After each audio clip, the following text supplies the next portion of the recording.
A night before judgment. The house is awake when it should be sleeping. A whispered apology in the dark. Two minds racing toward morning.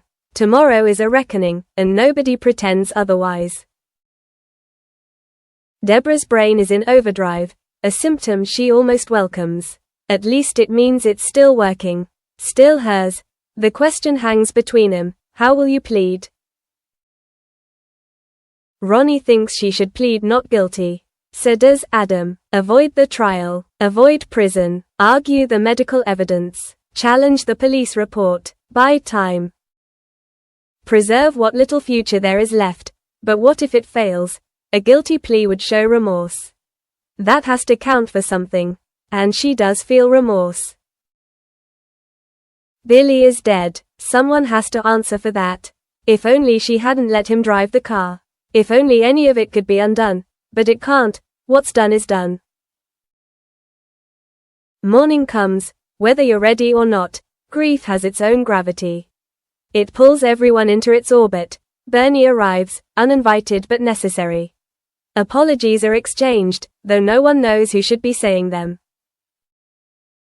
The truth is simpler and crueler. Fear kept him apart. Bernie doesn't want Deborah in prison. Her time is precious. Every remaining day matters. Plead not guilty, she urges. Billy would want that. The decision lands heavily. But for now, there are other rituals to observe. Hospital visits, grief shared in silences, and the impossible task of writing a eulogy for the man who was once everything. Billy was devoted to God, to his late husband Paul, to his daughter Summer, to his parish, to his friends. Writing his eulogy is an act of courage and punishment all at once. Deborah wants to do it because she owes him. Because love sometimes demands the hardest possible thing. Guilt, public and private. Not everyone is grieving quietly.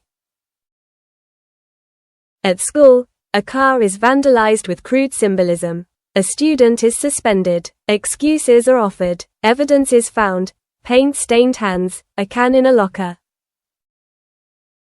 Accountability follows, however reluctantly. Elsewhere, relationships fracture under the strain of secrets and half-truths. Love becomes a cover story. Intimacy turns strategic. Promises bend under pressure. And always, looming over everything, is the court. The plea. The courtroom doesn't care about nuance. Deborah Webster is charged with causing the death of William Mayhew by dangerous driving. A second count of dangerous driving. A third of driving under the influence of excess alcohol. How do you plead? She pleads guilty. To all of it. Not because she was pressured. Not because she gave up. But because she cannot live with herself any other way. The relief is fleeting. The fear is immediate. Prison is a real possibility now. And with her diagnosis, the consequences could be devastating. Ronnie promises he'll do everything he can. He cannot lose her. Not now. Not like this. Fragile futures. At the hospital, a tiny life sleeps, a baby so small she looks unreal. Surgery will come later, when she's stronger. For now, survival is enough. The adults around her carry their own scars. Missed chances. Hard childhoods. Mistakes that never quite let go. There are conversations about motherhood, about love, about whether staying is possible, or safe. There are confessions that hurt, and confessions that heal. And there are promises, spoken softly but desperately. I'll be here. I won't leave. I promise. The town is watching. By mid-afternoon, the story belongs to everyone. The radio bulletin is clinical, stripped of humanity. A drunk driver with dementia, a beloved local figure dead, a community divided.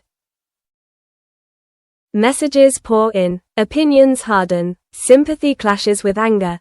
Weatherfield watches as one woman waits to learn how much remorse is worth in a system that counts years, not grief.